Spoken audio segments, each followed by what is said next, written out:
ये वर्ड तुम लोगों ने हिप हॉप या फिर और भी डिफरेंट म्यूजिक जॉनराज में डेफिनेटली कभी ना कभी तो सुना ही होगा। इवन हमारे डीएचएच में तो एक रैपर भी है एमसी स्टैन के नाम से, जिनको तुम सब जानते होगे। पर क्या तुम लोगों को इस स्टैन वर्ड का मतलब पता है? हिप हॉप में ये वर्ड वाइडली यूज किया जाता है, पर क्या तुम लोग को इस वर्ड के ओरिजिन के बारे में पता है? ईयर 2000 में हमें एमिनेम का एल्बम देखने को मिला था जिसका नाम था मार्शल मैथर्स एलपी, और इस एल्बम में एमिनेम का एक ट्रैक था जिसका नाम था स्टैन। और एमिनेम के इस गाने में हमें एक फिक्शनल स्टोरी देखने को मिलती है, एक बंदे की जो एमिनेम का डाई हार्ड फैन होता है, और उस बंदे का नाम होता है स्टैन। और ये जो स्टैन वर्ड है, जिसका मीनिंग है someone who greatly admires a singer और other famous person to an extent that is unusual. सो इस स्टैन वर्ड की ओरिजिन इस गाने से ही हुई थी, और साल 2017 में इवन ऑक्सफोर्ड डिक्शनरी ने भी इस वर्ड को ऑफिशियली अपने डिक्शनरी में ऐड कर दिया है। ऐसा क्या था एमिनेम के इस गाने में जो इस गाने ने इतनी सारी चीजें कर दी है? आज इस वीडियो में हम समझने की कोशिश करेंगे। Let's get started. एमिनेम का ये ट्रैक स्टार्ट होता है डाइडो के ट्रैक थैंक यू के सैंपल से।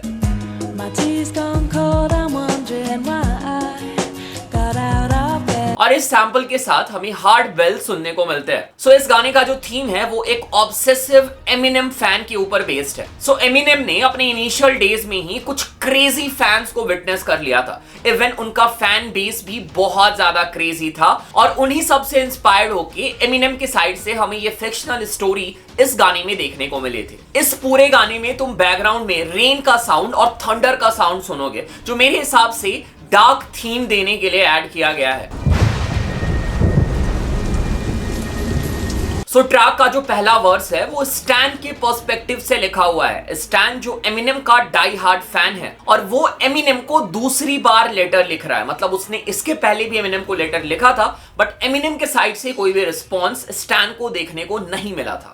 Dear Slim, I wrote you but you still ain't calling. I left my cell, my pager and my home phone. और एग्जैक्टली अगर तुम पहले वर्स के लिरिक्स में ध्यान दो, Dear Slim, I wrote you but you still and calling. इस verse में स्टैन अपनी फैमिली के बारे में बात करते हैं, एंड इवन अपनी गर्लफ्रेंड के बारे में भी बताते हैं जो कि प्रेग्नेंट है। What's been up, man? How's your daughter?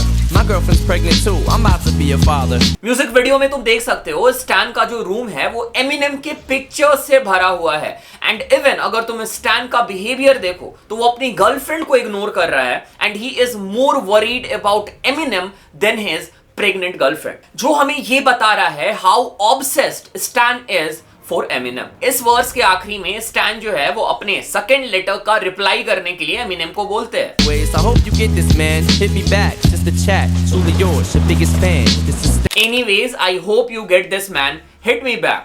to chat. Truly yours, your biggest fan. This is Stan. गाने का जो सेकंड वर्स है, This is again a letter. Stan Eminem को फिर से एक लेटर लिखते हैं, क्योंकि लास्ट लेटर का भी रिप्लाई एमिनेम ने स्टैन को नहीं दिया है, and this time stand is more angry. इस लेटर में स्टैन ये बोलते हैं कि वो अपने लिटिल ब्रदर मैथ्यू के साथ एमिनेम के कॉन्सर्ट में गए थे, और वहां पे जब उन्होंने एमिनेम के साथ फोटो लेने की कोशिश करी तो उन्हें मना कर दिया गया।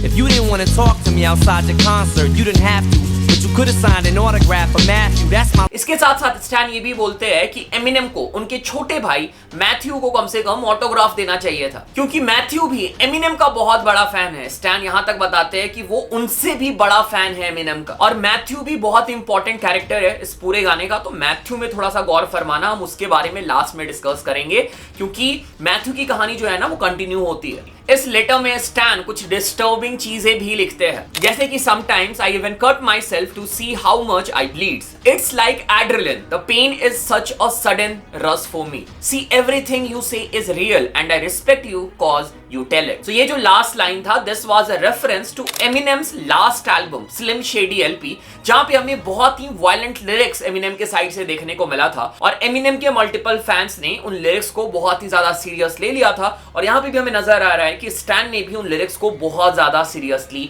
ले लिया है, और हम बोल सकते हैं कि एमिनेम का ये गाना बनाने का मेन मकसद ही यही था कि अपने फैंस को ये बताना कि जो भी बातें वो अपने गानों में करते हैं वो 100% रियल नहीं होती है। उनके लिरिक्स में बहुत सारी चीजें जो है वो फिक्शनल होती है। इसके बाद हमें ट्रैक का थर्ड वर्स सुनने को मिलता है, जहां पे स्टैन अगेन फेड अप हो चुके हैं एमिनेम से, क्योंकि एमिनेम स्टैन के लेटर का रिप्लाई नहीं कर रहे हैं। इस वर्स में स्टैन ने ड्रिंक कर रखा है and he is yelling at Eminem telling how much he hates him. और ये वाला जो वर्स है वो स्टैन लिख नहीं रहे हैं, इसके पहले के 2 वर्सेस स्टैन ने लेटर में लिखा था। ये वर्स स्टैन अपने गाड़ी में एक कैसेट में रिकॉर्ड कर रहे हैं। स्टैन जो है वो कार ड्राइव कर रहे हैं, पीछे वाली सीट में उन्होंने अपनी गर्लफ्रेंड को बांध के रखा हुआ है, जस्ट बिकॉज कि एमिनेम उनको नोटिस नहीं कर रहे हैं। वो अपनी गर्लफ्रेंड और अपने होने वाले बच्चे की जान लेने वाले हैं। और एग्जैक्टली स्टैन वैसा ही करते हैं। स्टैन कार को ब्रिज से जंप करा देते हैं। इसके बाद हमें ट्रैक का फाइनल वर्स सुनने को मिलता है और यहां पे स्टोरी में एक ट्विस्ट आता है, जहां पे एमिनेम जो है वो फाइनली स्टैन के लेटर्स का रिप्लाई करते हैं। एमिनेम ये बोलते हैं कि वो बिजी थे और अपोलोजाइज करते हैं कि उन्होंने लेटर्स का रिस्पॉन्ड नहीं किया था। Dear Stan, I meant to write you sooner, but I've just been busy. You said your girlfriend's pregnant now. How far along is she? And even वो स्टार्टर कैप भी साइन करके stand के brother Matthew के लिए send करते हैं। Eminem साथ में स्टैन को एडवाइस देते हैं कि उनको अपने प्रॉब्लम के ऊपर काम करना होगा and he have to get things back together. और लास्ट में एमिनेम बोलते हैं कि मैं नहीं चाहता हूं, जो मैंने न्यूज में पढ़ा है कि एक लड़के ने अपनी गर्लफ्रेंड के साथ कार को ब्रिज से जंप करा दिया है, तुम भी वैसा ही करो। और उसके बाद एमिनेम रियलाइज करते हैं कि वो बंदा इसने कार जंप कराया था जहां पर उसकी डेथ हो गई, that was stand. To think about it, his name was you.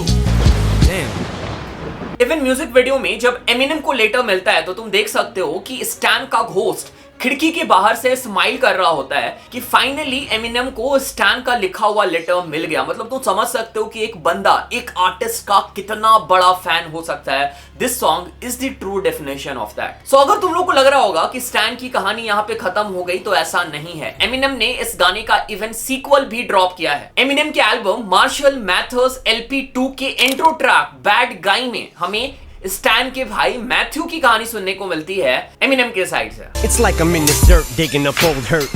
Tried everything to get my mind off you, it won't work. Bad guy track के पहले 2 वर्स जो है वो मैथ्यू के पर्सपेक्टिव में है और मैथ्यू एमिनेम को ये बोलते हैं कि कैसे एमिनेम ने मैथ्यू के फैमिली को डिस्ट्रॉय कर दिया और स्टैन के डेथ के पीछे एमिनेम का हाथ है। और ट्रैक का जो लास्ट वर्स है वो हमें एमिनेम और मैथ्यू दोनों के पर्सपेक्टिव से देखने को मिला है। Okay, so this was it. एक जल्दी से क्विक रिकैप करते हैं what this song was all about. Stan is obsessed with Eminem, gets mad when Eminem doesn't respond, then he kills himself and his pregnant girlfriend. Eminem responds and then realise the guy he saw in the news was none other than Stan. और फिर इसके बाद stand का छोटा भाई Matthew Eminem को इस पूरे सिचुएशन के लिए ब्लेम करता है क्योंकि एमिनेम ने ही स्टैन के लेटर्स का रिप्लाई नहीं किया था। सो इन ब्रीफ इस गाने के थ्रू एमिनेम अपने फैंस को ये बोलना चाह रहे हैं, डोंट बी लाइक स्टैन। और एमिनेम के गानों के जो लिरिक्स है, एमिनेम अपने आर्टिस्टिक साइड को एक्सप्लोर करने के लिए वैसे लिरिक्स यूज करते हैं, वैसे लिरिक्स से इंस्पायर्ड नहीं होना है। सो टाइम के साथ साथ इस गाने में जो स्टैन की मीनिंग है, जिसको मैंने इंट्रो में डिफाइन किया था, इस वर्ड को बहुत सारे आर्टिस्ट यूज करने लग गए अपने फैंस को डिफाइन करने के लिए, अपने डाई हार्ड फैंस के लिए। और फाइनली 2017 में स्टैन जो है वो ऑक्सफोर्ड डिक्शनरी का भी पार्ट बन जाता है।